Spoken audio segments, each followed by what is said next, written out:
Яг одоо манай тамирчдын байрлаж байгаа Бела Веста хотгоны галтгоонд одоо бид орж ирээд байна. Тэгэхээр энэ одоо галтгоонд орж идэг учир маань гэвэл за манай монголчууд маань анх удаага бас энэ олимпийн бэлтгэлийн бааз дээр өөрсдийнхөө бас тогоочтой ирж энэ тогооч маань одоо Монголын тамирчдын хоол хүнсийг бэлтгэх энэ одоо ажил тусалж байгаамаа гэдэг.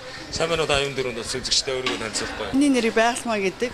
Би Монголын хоол зуршин судлалын Монголын нийгэмлэгийн багш хүн байгаа. Нийтийн олон инженер технологич, Монгол Улсын зөвлөх инженер.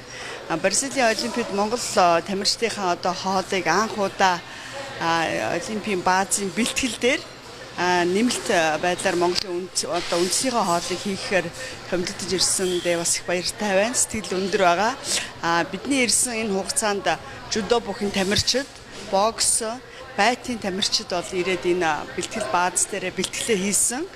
Эд маань бол яг энэ бэлтгэл хийж явах хугацаанд үндснийхээ хоолыг одоо бүгд сэтгэл хангалуун их сонирхолтой.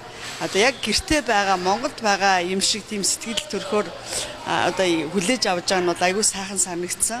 Эд маань байгаа хугацаанд бол одоо бууз, хуушуур, банштай цай, одоо гурилтай шүл борцтой тасалсан гурилтай шүл.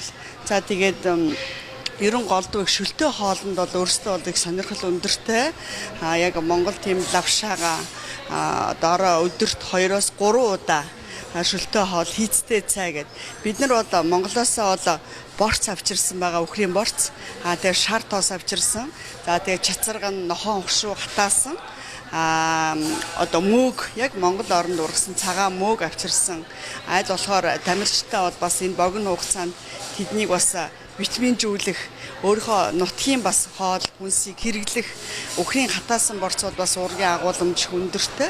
Их сайхан шим тэжээлтэй байдлаар нь хоол хүнсийг хүргэхэд бол хичээж байна. Тэгээ тамирчдын маань сэтгэл бол бас өндөр байгаа.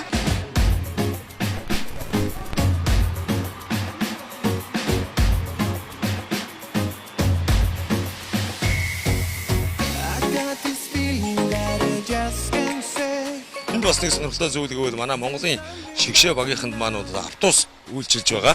Тэгээд энэ автобусны хувьд бол одоо маш сонирхолтой. Яг гэвэл одоо яг манай өөрсдийн уран бүтээлчдийн санаачлагаар энэ автобусыг бол одоо ингэж бүрэн одоо тоноглож гадна талын энэ өнгө үзэмжний тал дээр бол одоо ихэнх анхаарч ажилласан. За Монгол улс гэдгээ бол одоо ингээд монгол бичгээрээ бичээд за тэгээд Монгол улсын төрийн албаны хөнгөийг оруулаад за мөн цаана нь бол одоо Бразилийн одоо олимпийн наадмын одоо үндсэн хөнгөний одоо логотой байна. За тэгээд наан нь бол одоо манай соёл мөрд гэж ярьдаг.